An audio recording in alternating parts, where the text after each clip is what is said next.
everyone, and welcome to the Imagining a New We video blog with me, Dr. Samantha Cotrera, a video series designed to help history teachers and other history educators teach history in ways that are more meaningful, transformative, and inclusive for their students. We are continuing pandemic pedagogy today, but this might be one of the last pandemic pedagogy conversations we have. I know, you're sad, I'm sad too, but we've had like 30 videos already, and I'm sure you haven't had time to watch or listen because this is both available as a video and a podcast. I'm sure you haven't had a chance to listen to all of them, and what I think that I want to do is start moving towards a new series that can help teachers and other history educators think about teaching for the fall. So I want to start thinking about that. There'll be a couple pandemic pedagogy conversations throughout the summer, but not to the same extent that I have been doing through the spring. So as always, please subscribe to my YouTube channel and to the podcast so you can be notified when there are new videos. And there will still be videos on the video series on YouTube every week. They just won't be pandemic pedagogy conversations. What has been extra amazing about being and connecting with people through email, through Twitter, through Facebook, is that I have gotten to get to know so many more teachers doing amazing things. And so first, thank you so much for getting in touch and sharing your practices, because I love, in particular, to be able to share, as I had said on Ian Duncan's video, just like a regular teacher and what they're doing and what they are thinking about during these weird COVID times. And today we get to talk to a teacher. We're talking with Mel Williams. Mel teaches in Peel District in Toronto, Ontario. So Peel District is just kind of west and north of Toronto. So if you're not familiar with Ontario or Canada, you can just think of it as kind of Toronto.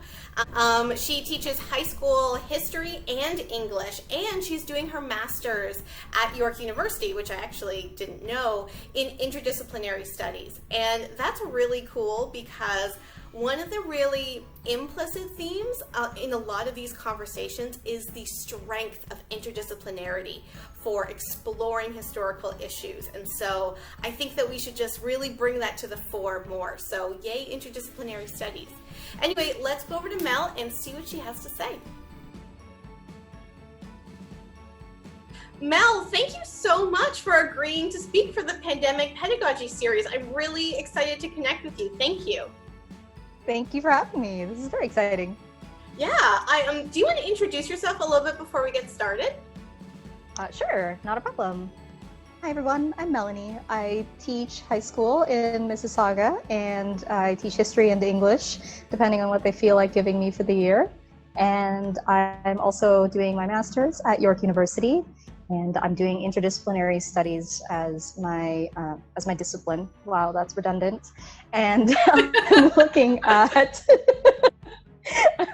the lives of three Canadian journalists Canadian female journalists who lived and worked about 100 years ago, and I'm seeing how their writing and their travels intersect with the femininity and that they chose to live, as well as how they chose to live that femininity in relation to social expectations at the time.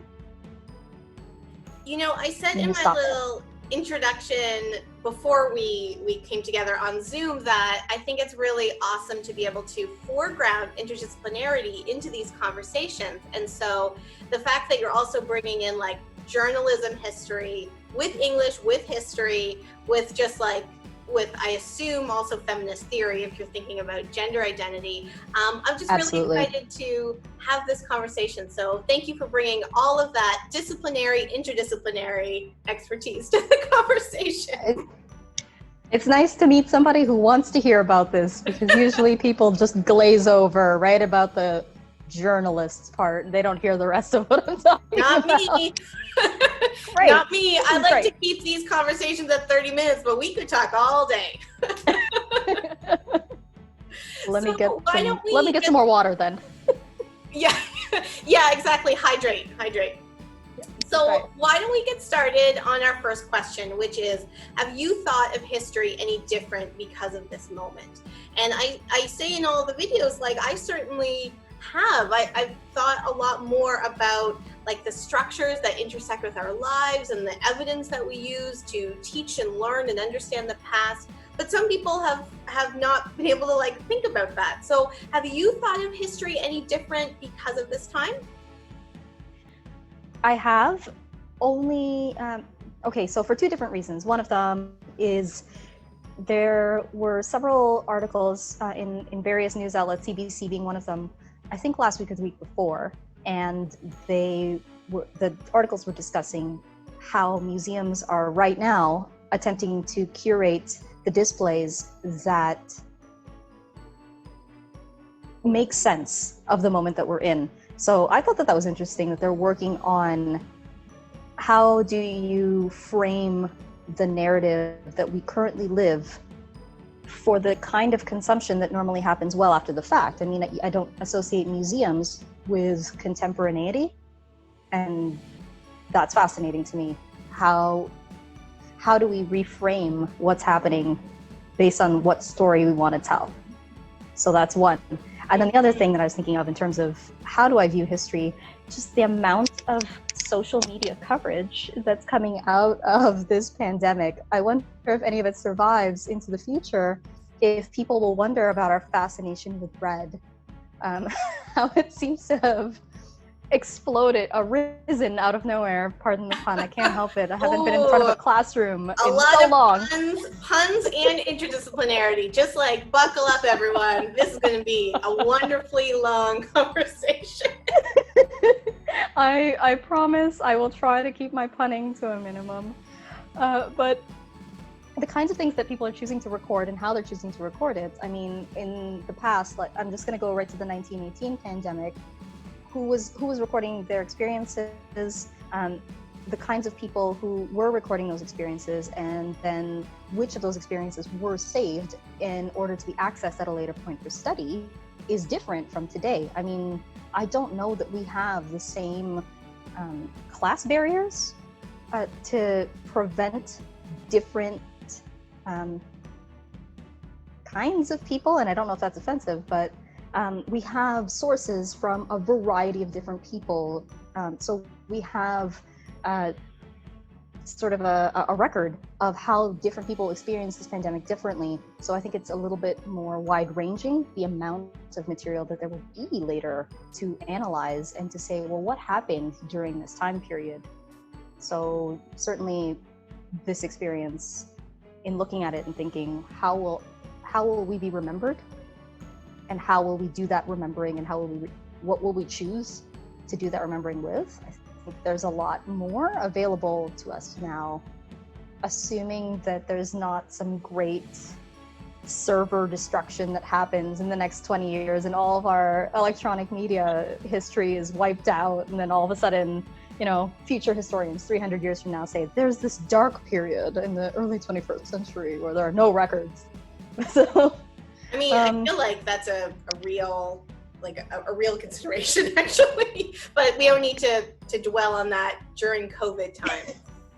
Well, I guess partially though. Right now, I'm in the middle of trying to conduct my thesis research, and I can't access any of the archives because they're all closed. And in fact, one of them has decided they're not going to open again until next year, which is the same from a researcher's point of view as not having the records at all. I mean, I guess it's a reflection on the type of media on which our records are stored is the kind of thing that I'm thinking about, you know, like is digital, is hard copy, is analog, are there advantages? Well, in this time period, I don't know. Yeah, another consideration. Yeah, I mean, you are touching upon some things that the archivists that I've spoken to, Chris Sanigan and Adam Burrell, have talked about. Like, you know, people are a lot more conscious of recording things now because we have our phones at hand and debit cards, our phones at hand at all times. And, you know, we are recording things like through taking pictures or through our social media posts. And one, does that change the ways that that the primary sources that we are creating will be available, not available, but like, are we crafting a narrative that historians in the future are really just going to pick up on, or are the primary sources going to be more available for interpretation? And I think that's a really valid and interesting question to think about the historians of the future and the ways that we are hyper aware of recording things, and that with a cell phone it can be a very democratized type of recording, which is I think what you were saying, like in 1918 people of lower classes weren't like, you know what, let me just sit down and write a lengthy diary entry about my feelings right now, right? Whereas you can do that on Twitter, you can do that on Facebook, and it is interesting. And I do think that this moment really does highlight this analog digital split. So on one hand, if the resources that you wanted are available digitally on the archive's websites, you are able to access them. But if everything is there, then what about when the technology is not available? So I think you're bringing up some really key important things that we do need to think about history and the discipline of history moving forward. I'm glad that last bit made sense, because sometimes you're talking and you think, what am I saying? And somehow being on Zoom makes you really hyper aware of that stream of consciousness just flowing out of your face, and you're thinking, okay, well, let's hope somebody can pull meaning out of this. Thank you for doing that.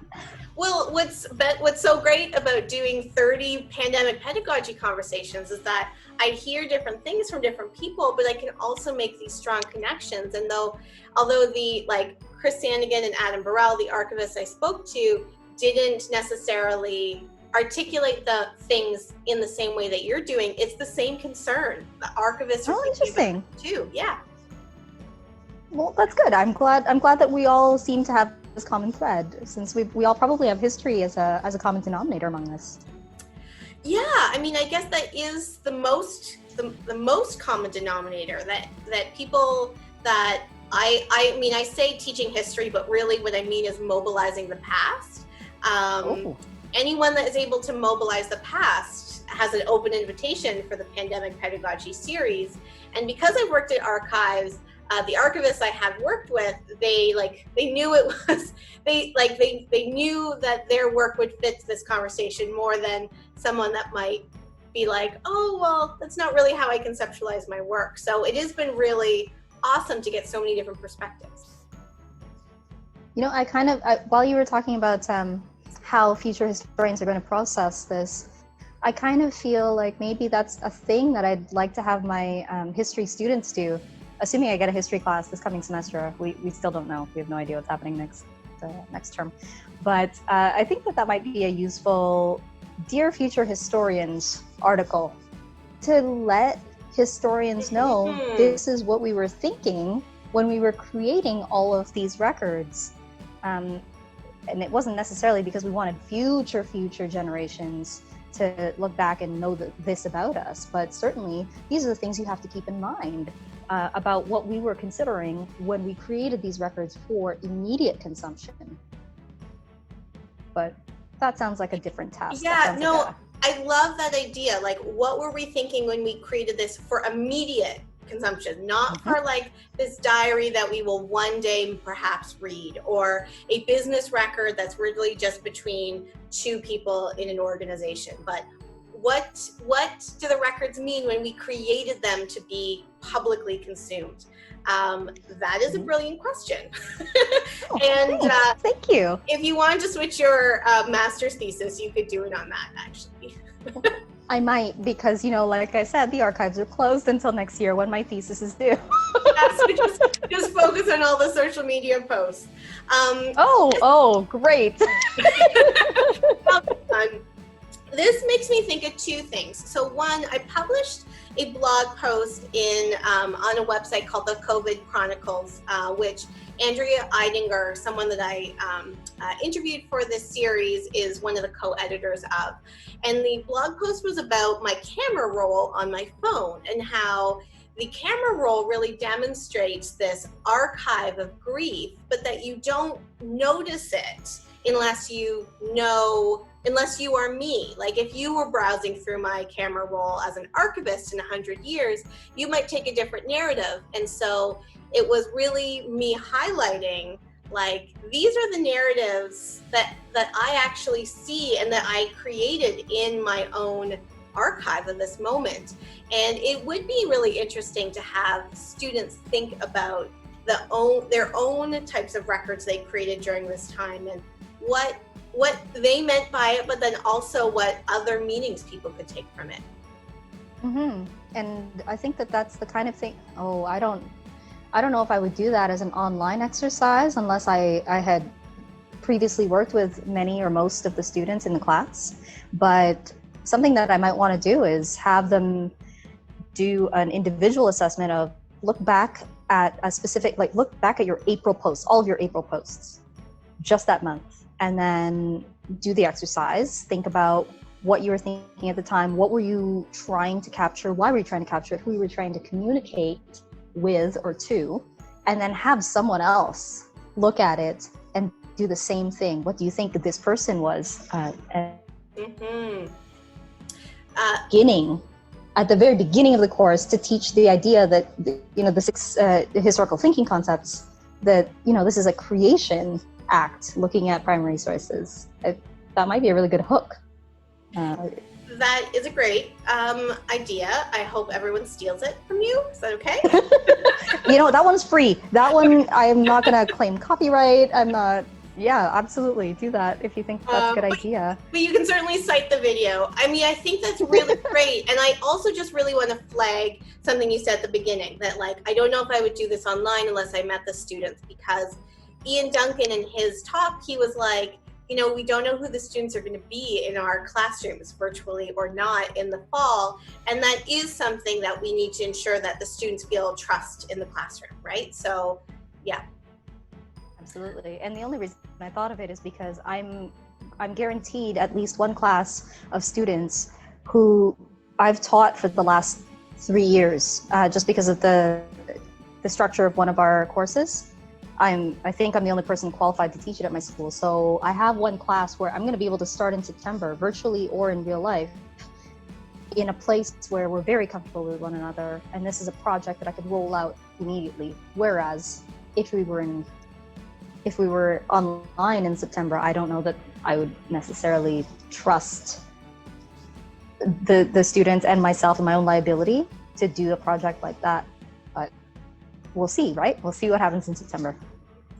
Yeah, and we'll see too, I think, like what students have an appetite for. Like, are they going to want to spend a lot of time processing this, or do they just need to like not actively process it in order to process it, That is true as well. That is true as well. So yeah, I don't even want to speculate on that, because I feel like if people watch this down the road, they're gonna look back and judge us with the post-COVID eyes and think, oh my Lord, what were those people thinking? But no, this is a no judgment space. It's a no judgment space. I mean, but that's also interesting. Like, this is a bit of a time capsule in and of itself, right? So yes. Yeah. The other thing I wanted to say is, I don't know if you have anything else in your head when you say what future historians will think, because all I want to do is start singing this song Burn from Hamilton. Do you know Hamilton? No, I was going to try and go see it over the March break, because I was headed to New York over the March break until Porter canceled their flights. So, didn't get that. That is so sad on so many levels. Yeah, but you know what? That's an online streaming service that is about to release Hamilton online, obviously for streaming in a few weeks, in a few months, and so yes, it's the Lin-Manuel Miranda version. So I will watch it then. Yeah. But what's the song about? So for those of you watching that know Hamilton, I guess it's a historical record, so it's not much spoilers, but if it is spoilers, cover your ears. So Alexander Hamilton, he does a lot of writing, and he gets caught in a bit of a sex scandal. And he writes about the sex scandal very, very publicly. And there is this song that Lin-Manuel Miranda wrote that isn't necessarily based in a historical record, where Alexander Hamilton's wife, Eliza, is articulating her anger at the fact that he is speaking publicly about an affair and that having an affair. And the song Burn is about her saying that I'm going to burn all of the records that I wrote to you. So let future historians wonder what Eliza reacted when you broke her heart.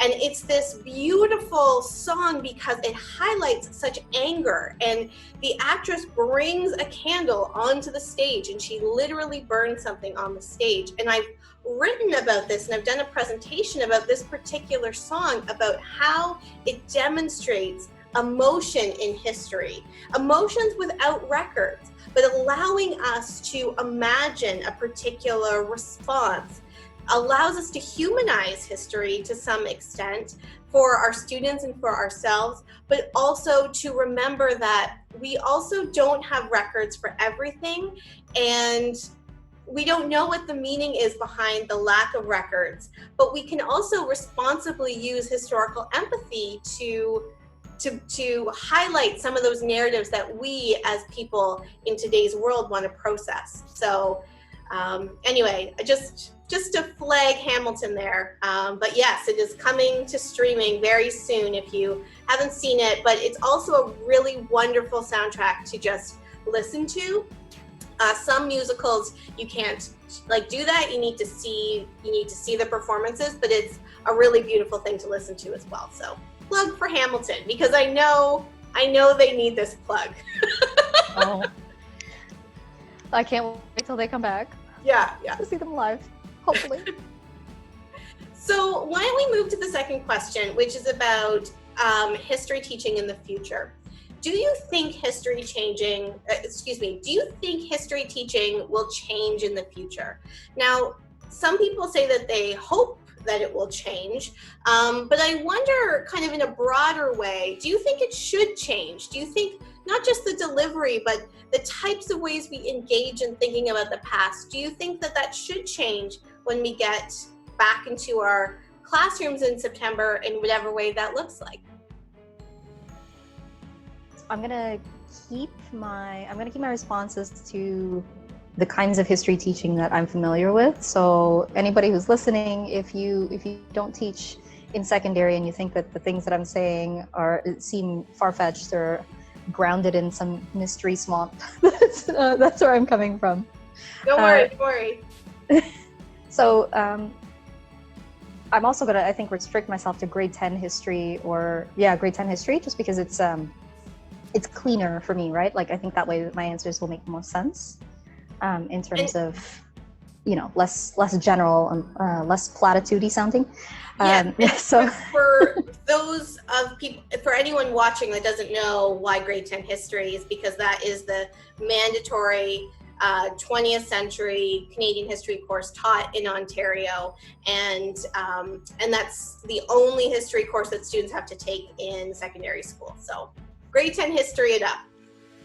Thank you for the clarification. I should have mentioned that.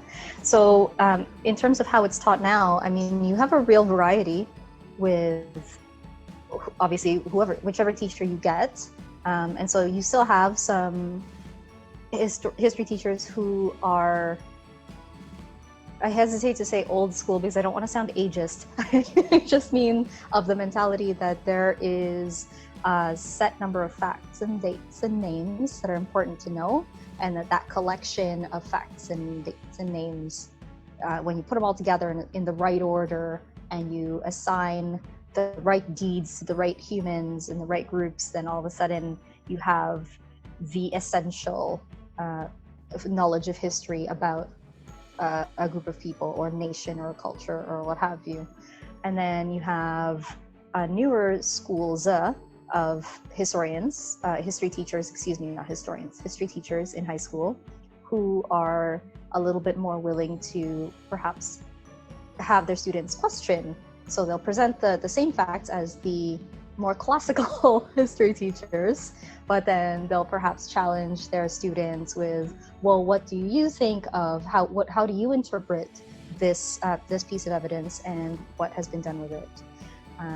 But I feel like very rarely do we get the kind of history that focuses on not the big names. So I feel that if history education, the way that history is taught, is going to change. I'm sure it will, but only if the people teaching it want to make a change. And I think that change should be driven towards learning about a broader set of lived experiences, because I think that will also show students, I think it gives students an access point into Canadian history, because if we're just learning about these dead British men, for the most part, with a couple of tokenistic inclusions thrown in, it makes it seem as though history doesn't exist outside of these exemplary lives. And I don't think that is a complete picture of what happened. I don't think it's possible to ever get a complete picture, but I think that our purpose should be, as history educators, is to try and get students interested in learning what happened, how have things changed, what does that mean for us? Because ideally, they want to learn about history, but it's because they want to learn something from it that they can use today or tomorrow. I don't think it should be a closed circuit. And so what if I were to summarize everything I just said and bring it back into some kind of order, it would be, yes, absolutely. The teaching of history should change to include more stories about or viewpoints from other groups that have been traditionally excluded. There should definitely be more choice on the parts of students in order to find connections that they can establish between themselves and the history that was happening in the country, because those connections exist. And it's not fair to ask teachers to do all the work, and it's not realistic. But what is doable is for the history teacher to say to the class, why don't we work together? I'm going to teach you the skills of finding these sources, of taking textbooks, putting them together, and examining what they say to each other and how they contradict each other, and seeing what kind of history can we make together. I love that for a lot of different reasons. One of the things I just want to highlight, one of the things that I heard from you is that like this actually, the should in the change in history education, you are articulating that it isn't just a COVID thing. And I agree. And what I think is that COVID can actually highlight, what I'm hoping personally is that it highlights for students and teachers the way lived experience manifests in a historical moment. And like that can be the hook to get both teachers and students to be able to do this more lived experience, human-centric, rather than kind of big names and big dates history. I did a video about on March the 8th for International Women's Day and saying, well, why is it so hard to bring in women to the narrative? It's often because we are focused on big names and big dates. And I think that really broadens it a lot. And I even though you connected old school with age, I don't think it's an age thing. I've seen a lot of teachers who are really interested in bringing in diverse histories, but like often go back to that narrative because that's what's familiar, that's what they know, and they might think that like that base needs to be laid before anything else happens. But I talk so much in this series about connection, complexity, and care.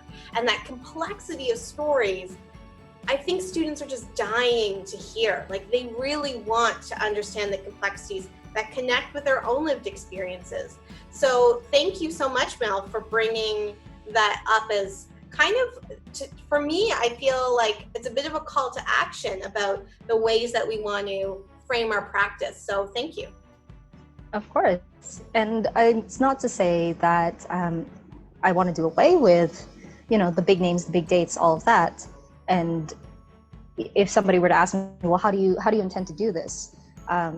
It's kind of a matter of finding a balance, because I don't think you can talk about, say, the history of okay, let's go with the 1920s, and let's go with the advance for women, right? Starting with some of them getting the vote during the war years, all the way up to the Declaration of Women as Persons. Yeah, I don't think you can teach that without also teaching why some of them were given the vote. I don't think that you can teach that without going back a little bit and teaching them about women's place in Canada during its formative years. So yes, of course, and you have to teach about what the prime ministers were trying to do, and big events about trying to get conscription to happen. Of course, yes. I know that some of the objections are, well, then you only have 5 months to teach. You can't possibly do all this. That's way too much content. And I think, again, that goes back to, you have to pick and choose. And I don't think you, as the history teacher, should look at all of the content and think, how am I going to teach all of this? I think that there has to be, I think we put a lot of pressure on ourselves to try and teach it all. And I think that we have to say, okay, well, if they get this, then I'm okay. And if they can do this, then that's fine. And so we just kind of have to say, find a balance for ourselves. And I both history, high school, elementary, and university professors have all said on this series that COVID has given them a lot more freedom to just cut things from the curriculum because they know they're not going to get a chance to cover it. And I think, well, the people I spoke to, at least, it really highlights for them that not everything needs to be covered. Like we really don't need to focus that much on these things. This makes me think about this concept of teaching history called historic space that I've talked about before. And for anyone watching that hasn't heard me talk about it, a whole set of videos is going to go up at the end of June about it. But historic space is a way to frame history so that you get those big names and dates, but you spend the most time challenging it. So the beginning of a unit, you get students to just go through the textbook, put out all the names, all the dates that are important, create a concept map of that. That takes a day or two. Then spend just two lessons, 2 lectures or whatever, just talking about some big kind of concepts. But then the majority of the unit can be on complicating that through stories that students bring in, through questions that students have, through a piece of history that you just want to complicate, like, well, why only white women got the vote and not other women that were in Canada. And it is a way to do that balance, but to foreground the complexities. And I think if we are interested in foregrounding complexities for our students, there is a lot, we would recognize there's a lot more we can do in that space, really.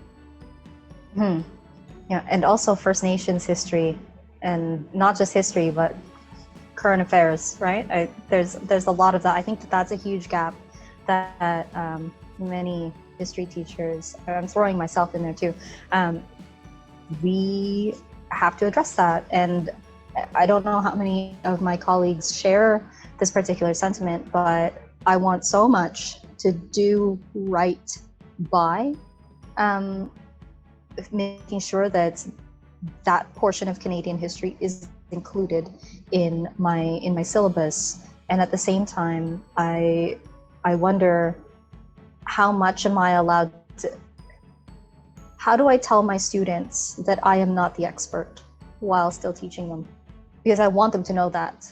And yeah, that's just a, is that a pedagogical piece? Is it a teacher piece, as a reflective piece, as an educator? Yeah, I think it's all of those pieces. I think that when you start a class by being let's all build these histories together, it's easier when there is stuff that you as an educator don't know. It is easier for you to identify, I'm not an expert in this, because you've already laid that groundwork for this as a conversation. And so often that Indigenous histories have been taught as acted upon, and I think bringing in histories that demonstrate resistance and resilience is such a strong way to acknowledge First Nations people on this land in a way that helps build upon contemporary issues of allyship, contemporary issues of settler colonialism that I think many of us, that especially that have been many of us who have thought about these things differently because of the Truth and Reconciliation Commission report, really want to highlight in our classrooms. So yeah, thank you for bringing that up as well. For me, this actually goes into my third question so well, which is about imagining a new we. So this notion of imagining a new we is the theme of the whole video, like my whole video blog, but it's also the name of my upcoming book, Transforming the Canadian History Classroom, Imagining a New We, because I argue something that you are saying, which is that we need to highlight more lived experiences in our classrooms. We need to acknowledge the lived experiences of our students in the classrooms, and we need to recognize that these are all Canadian experiences, even if they don't fit our old school definition of Canadian history. Do you have any thoughts about ways that we might imagine a new we differently, or in a way that's more complex during or after this period? I think that my answer will not necessarily relate to COVID, but Okay.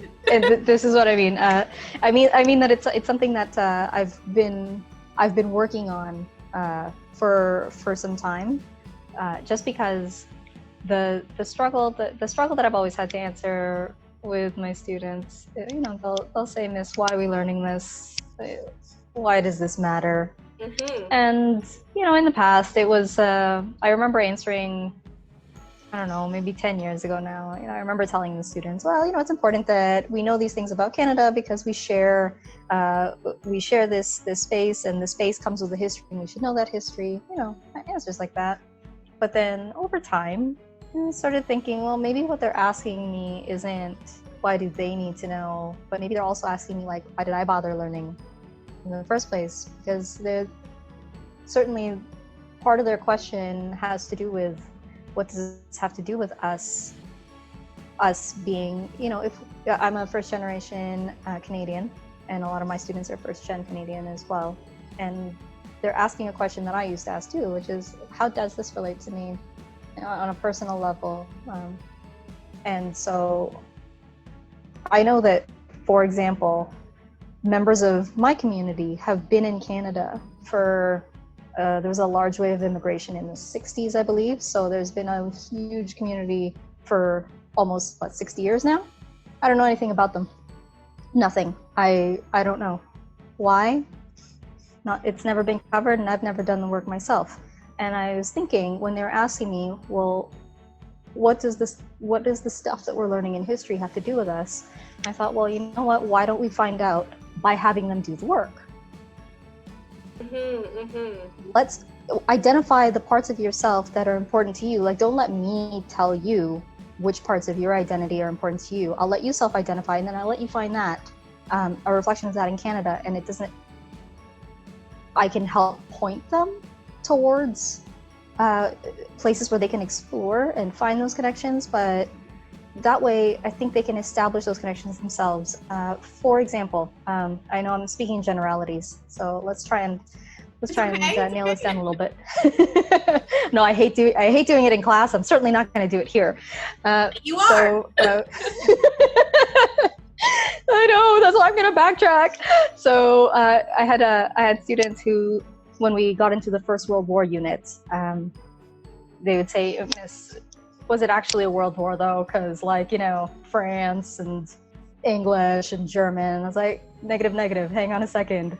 Why don't we have a look at all of these other participants? And I went and found, a couple of photographs of British Empire soldiers from other parts of the world. And all of a sudden I had students who were like, "Oh my gosh, what?" And they were very excited because they were seeing reflections of themselves and their own culture in here. And all of a sudden they were into it, and they wanted to know more about that. And that's the kind of thing I'm talking about. It's possible to find the connections, to make connections, help them see them, and then help them dig more deeply that way and establish that link with Canadian history. I don't know if I answered your question. I think I've gone way off topic. Can you like refresh? No, you totally answered the question, because like when you're showing soldiers from other parts of the British Empire, Canada was a part of the British Empire. Like, why aren't we teaching World War I, for example, that Canada is within this empire, this transnational empire, that there are similarities and differences across the empire, because then that highlights the complexities of Canada's involvement, but also the like world part of World War. And the students in my research said the same thing. I love how you were like, I think they're asking a different question, because what I found was that students understand their Canadian identities in very complex ways. And they want their Canadian history to reflect those same complexities. Like, how can I be a Canadian but never recognized, never seen in Canadian history, right? And to me, that really highlights some central things that it is integral those of us teaching national histories really consider. So I thought you answered the question. I loved it. Oh, okay, great. It just, I wasn't sure if I got too off topic there. But in terms of imagining a new we, I think another way of forming a we.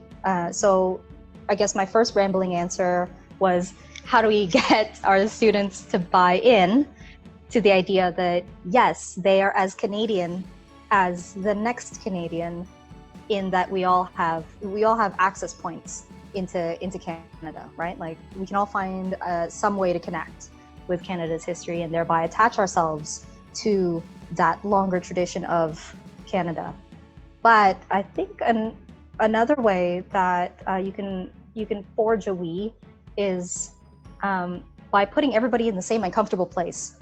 And that way, it's not like you're privileging some into like an originary category and then some into a newcomer category. You kind of put everybody into the same, oh gosh, what do we do with this category? And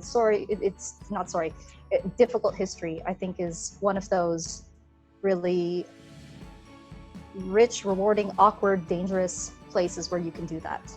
So I would never do it at the beginning of term, certainly, and I would never do it at the end of term, but certainly somewhere past the midterm, somewhere past the first report card, is that I think it's a really good place to bring up